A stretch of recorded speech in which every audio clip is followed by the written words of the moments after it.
سبحان الملك المعبود سبحان الملك الموجود سبحان الملك الحي الذي لا ينام ولا يموت ولا يفوت أبدا سبوح قدوس ربنا ورب الملائكة والروح. Ibadah. Baru kalau mimpi itu sudah selesai, baru kita akan kembali lagi ke sana. Ibaratnya orang yang lagi merantau di sini. Di dunia ini tempat perantauan. Jangan keasikan tempat perantauan, lupa pulang kampung. Nah ini yang banyak keliru. Keliru, banyak yang lupa tugas kita di dunia ini. Wa ma khalaqtul jinna wal insa illa liya'budun. Kata Allah, tidaklah aku ciptakan jin dan manusia kecuali untuk beribadah kepadaku. Jadi semua amal kebaikan yang kita kerjakan, mau dia kerja, mau dia dari maisha, pendapatan, menghidupi keluarga dan sebagainya, itu semuanya bernilai ibadah. Termasuk tidur kita pun ibadah. Ya. Kalau dia dinyatakan apa? Diniatkan untuk ibadah. Contohnya, daripada aku begadang, kemudian ibaratnya nongkrong gak jelas, nanti ngomongin orang, nanti kemudian yang berangkat, mending aku tidur. Nah tidurnya niat seperti ini dapat pahala, karena dia sudah meninggalkan perbuatan dosa. Cuma jangan gara-gara tidurnya di ibadah, tidur terus. Pada tubuh bangunnya zuhur, sudah zuhur tidur lagi bangunnya asar, keliru juga. Maksud saya, semua kebaikan-kebaikan yang kita kerjakan, kalau dia diniatkan untuk ibadah, bernilai pahala di sisi Allah. Makanya termasuk yang tidak tarawih malam ini, atau setiap malam dia tidak bisa tarawih, karena dia mencari maisha buat lebaran, ya. Cari duit buat anak istrinya di rumah sehari-hari, maka mencari maisha, mencari penghidupan, mencari penghasilan di luar itu wajib hukumnya. Sedangkan sholat tarawih itu sunnah. Jangan keliru, makanya jangan jadi orang-orang yang tarawih gara-gara cari duit. Yang jualan di sana itu wajib. Mencari nafkah itu wajib bagi orang muslim, bagi orang kepala keluarga. Sedangkan sholat tarawih itu sunnah. Maka jangan kita bohong kalau seandainya orang di luar sana jualan dari duit, karena itu wajib bagi mereka. Kalau yang memang gak jualan, mungkin kerjanya dari pagi sampai sore, berarti isi hari-harinya mereka dengan cara. Sekali lagi, katanya cara pandang kita berubah, jangan sampai keliru. Jangan sampai mencemooh saudara kita yang berbeda, adalah kita tidak tahu semuanya punya kesempatan untuk menjadikan surga Allah Subhanahu wa Ta'ala. Pada malam hari ini kita sudah memasuki malam yang berapa? 13.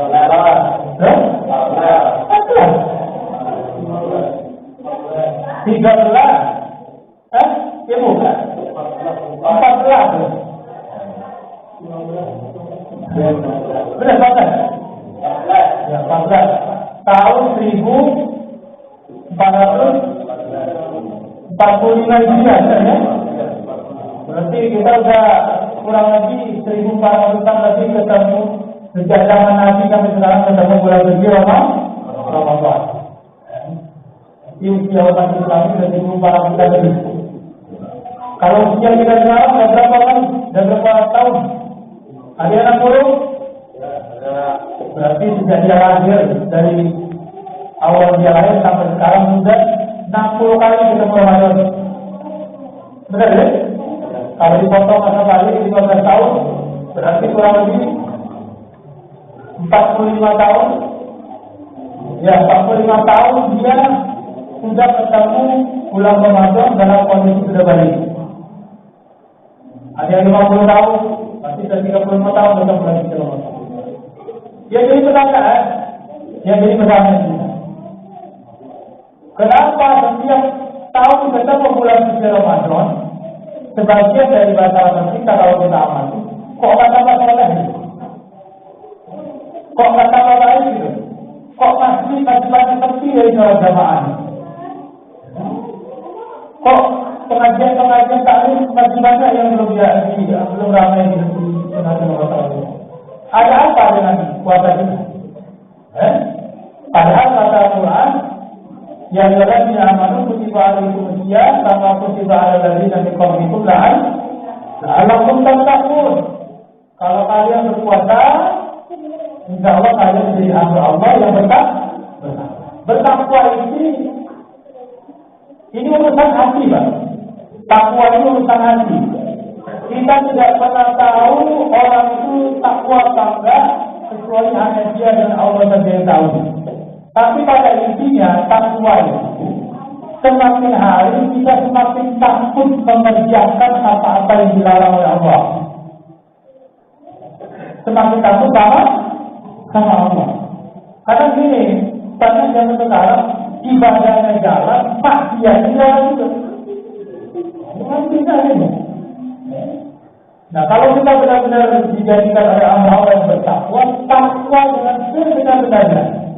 Dalam kondisi ramai kita takwa, dalam kondisi sunyi kita takwa, dalam berpakaian kita takwa, dohirnya kita bertakwa, dan batinnya memang kita bertakwa.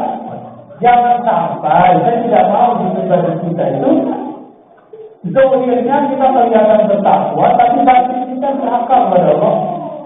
Atau dalam keramaian kita kelihatannya soleh, tapi dalam kesunyian, dalam kesendirian bermaksiat kepada Allah. Enggak begitu bertakwa itu. Bertakwa itu dalam kondisi apapun kita tetap takut kepada Allah. Nah, itu yang haqqul qati, bertakwa dengan sebenarnya bertakwa. Nah, kebanyakan penyakitnya orang yang lagi ibadah yang mengklaim dia paling bertakwa suka merasa tinggi dari orang lain. Oh, ini nggak tahajud lah, ini kurang sedekah lah, karena dia lagi tahajud, dia lagi sedekah. Tapi meremehkan orang lain yang ibadahnya tidak sama dengan dia. Nah, ini datang nih, saya para tuzakku anfusakum huwa a'lamu bima tasna'un. Jangan kalian merasa suci, kata Allah. Sesungguhnya aku yang paling tahu siapa yang paling bertakwa di antara kalian. Jadi kita tak boleh bangga dengan ibadah. Nah, ini pertanyaan tadi saya bilang, kenapa masyarakat kita atau bahkan diri kita sendiri setiap tahun kesini ketemu bulan suci Ramadan kok tidak bertambah takut dengan Allah? Ada apa? Seperti sholat saja. Sholat itu kenapa orang yang sudah sholat kok masih berdua maksiat? Pulang dari tarawih maksiat. Padahal sholat Isya, Qobliyah Isya, Ba'diyah Isya, tambah tarawih lagi. Setelah pulang dari Isya, maksiat. Yang disebutkan kenapa? Padahal kata Quran, Inna sholata tanha 'anil fahsya'i wal munkar. Sesungguhnya sholat itu mencegah orang tersebut untuk berbuat keji dan munkar. Jadi kalau ada yang selesai pulang dari masjid sholat berjamaah, dia bermaksiat di luar sana, berarti yang salah sholatnya. Sholatnya Isya tadi, sholat tarawihnya tadi yang bermasalah. Pasti mungkin niatnya salah, menjaga khusyuk, ya. Karena inti sholat itu mengingat Allah. Kalau yang diingat bukan Allah, maka sholat seperti ini tidak akan punya banyak pengaruh dalam hidup kita. Sama juga dengan puasa. Puasa itu hakikatnya adalah menahan lapar dan haus atau menahan hawa nafsu kita ini tunduk pada perintah Allah. Jadi kalau orang setelah bulan puasa ini tidak menjadi hamba Allah yang bertakwa, berarti ada yang salah dari puasanya selama ini. Apa yang salahnya? Saya berikan penjelasan yang paling penting. Kalau keluar dari bulan suci Ramadan ini kita tidak bertambah soleh, kita tidak bertambah takwa kepada Allah, maka saya pastikan selama bulan suci Ramadan banyak berbuat maksiat kepada Allah. Banyak maksiat. Jangankan bermaksiat tak boleh. Kita makan minum itu halal, ya. Makan minum boleh ya? Boleh, aslinya boleh. Tapi ketika kita puasa di bulan Ramadan, waktu yang dari pagi sampai sore hari itu, makan yang boleh saja, tidak boleh kita lakukan. Apalagi berbuat maksiat, itu tidak boleh. Jadi kalau bapak yang gagal setelah keluar bulan suci Ramadan ini, kok nggak berubah perilakunya, kok nggak bertambah takut dia. Jadi kalau bapak yang gagal setelah keluar bulan suci Ramadan ini, kok nggak berubah perilakunya, kok nggak bertambah takut dia kepada Allah, maka pasti selama bulan suci Ramadan banyak maksiat. Maksiat yang paling banyak dilakukan oleh manusia, ya, terutama orang-orang yang berpuasa, yang pertama itu maksiat matanya. Maksiat matanya. Mata ini, ya, maaf ini kalau saya, kalau seandainya istri kita tidak kelihatan cantik lagi di rumah, berarti matanya selama ini sudah banyak melihat wanita yang haram dilihat. Atau kalau seandainya mata kita risih melihat wanita yang tertutup pakaiannya, saya pastikan mata ini terbiasa melihat wanita yang terbuka pakaiannya. Allah cabut keberkahan yang halal itu. Begitu juga lagi ibu, kalau suaminya udah ganteng lagi, berarti matanya sudah banyak melihat laki-laki yang haram terlihat di luar. Nah itu penting. Dan maksiat mata ini paling banyak di zaman ini dilakukan, terutama di sosial media. Ya.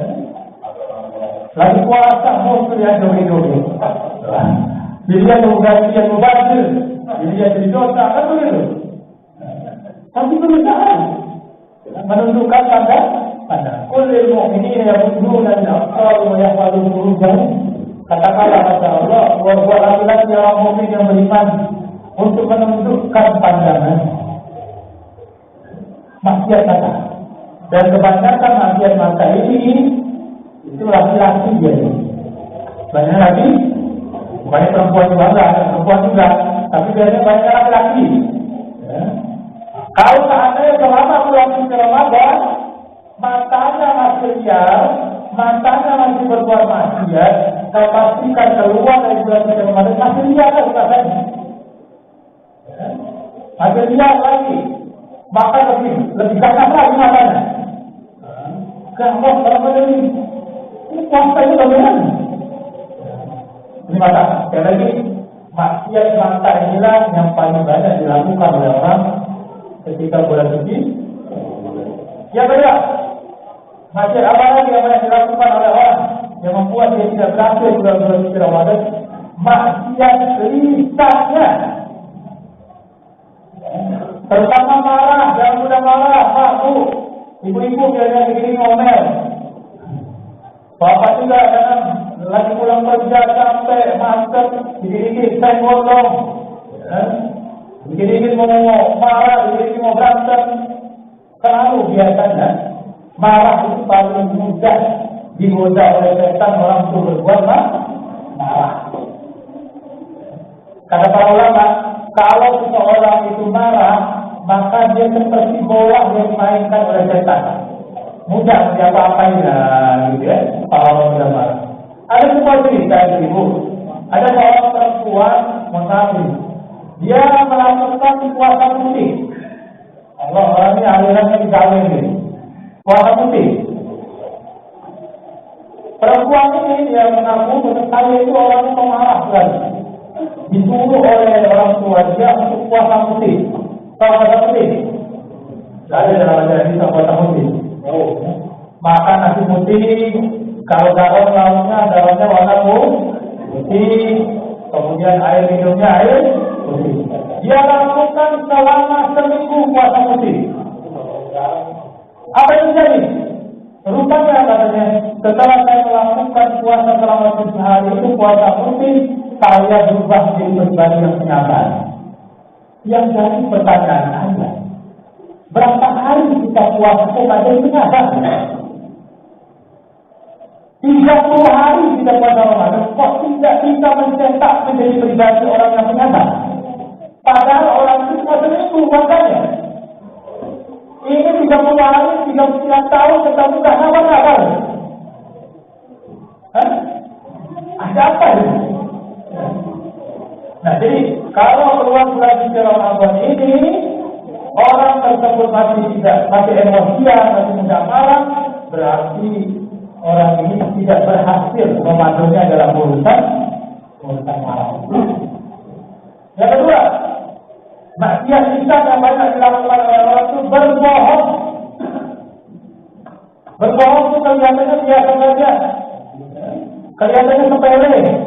Padahal berbohong itu ciri sifat orang munafik. Sekalipun bercanda, Nabi tidak pernah bercandanya dalam keadaan berbohong. Termasuk dalam sebuah kitab disebutkan Imam Bukhari itu menilai perawi hadis itu melihat dulu perilakunya orang ini pembohong atau enggak. Kalau seandainya dia pernah berbohong kepada hewan saja dia berbohong, maka tidak diterima riwayat hadis. Pastikan bohong sama hewan saja tidak boleh, apalagi bohong sama manusia. Nah ini juga kalau zaman dulu, biasanya bapak-bapak itu, nah kalau ada tamu bilang aja bapak nggak ada.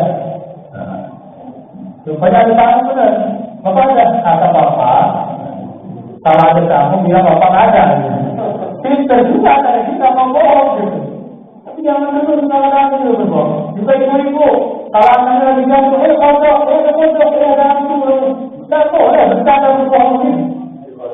Ya, ini anak bodoh, anak itu ada supaya aku ini. Berbohong tidak boleh. Karena berbohong itu sifat orang munafik. Bahkan dalam hadis disebutkan barang siapa yang tidak bisa meninggalkan qaul zur, maksudnya berbohong, maka Allah tidak butuh puasanya. Ini jelas nih, kok kalau bulan suci Ramadan itu bohong, belajar sama siapa? Nabi tidak pernah mengajari kita berbohong. Kalau Nabi tidak pernah mengajari kita berbohong, belajar sama siapa? Belajar sama saya? Setan. Kalau kita katakan selama ini berapa banyak perilaku setan yang ada dalam diri kita itu. Walaupun kita rajin ibadah, tapi tidak sadar banyak perilaku setan yang ada dalam diri kita.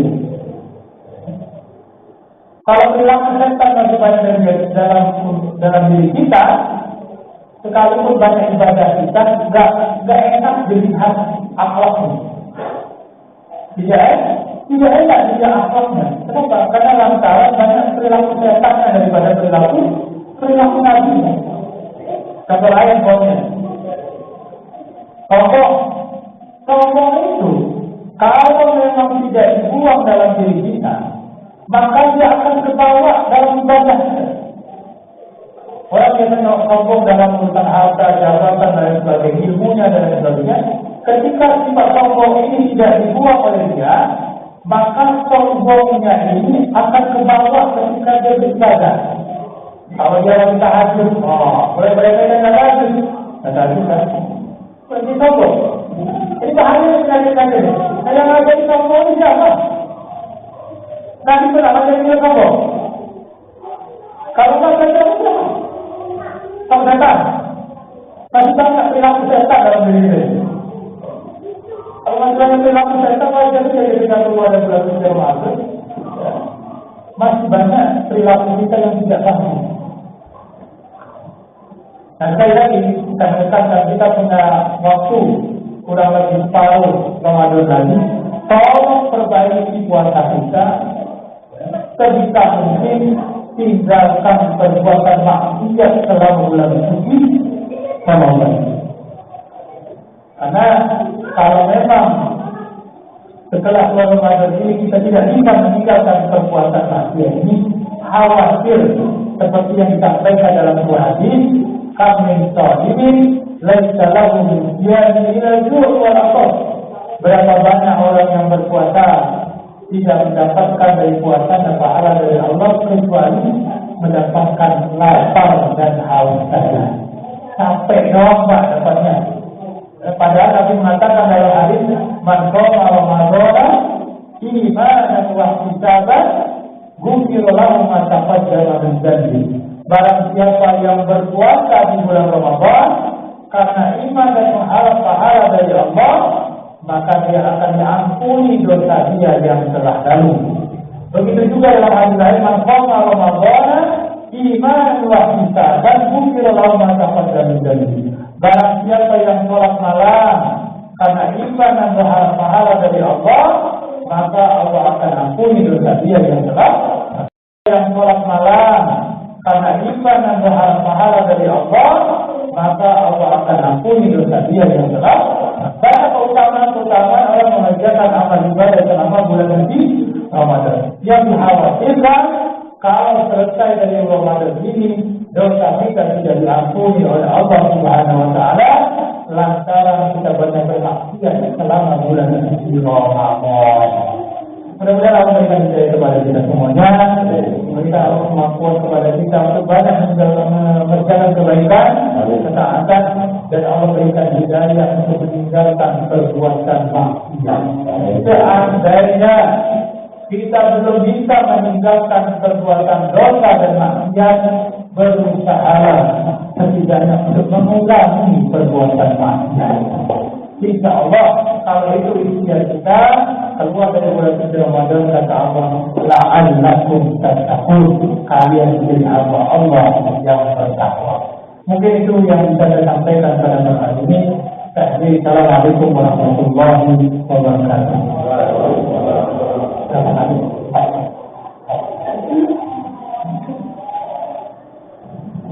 Alhamdulillah, sudah tadi untuk dari disampaikan oleh Ustaz Kudanya dalam sampaikan bahwa kita sadar keberhasilan kita berpuasa adalah ketika kita selesai berpuasa, kita menjadi lebih bertakwa, lebih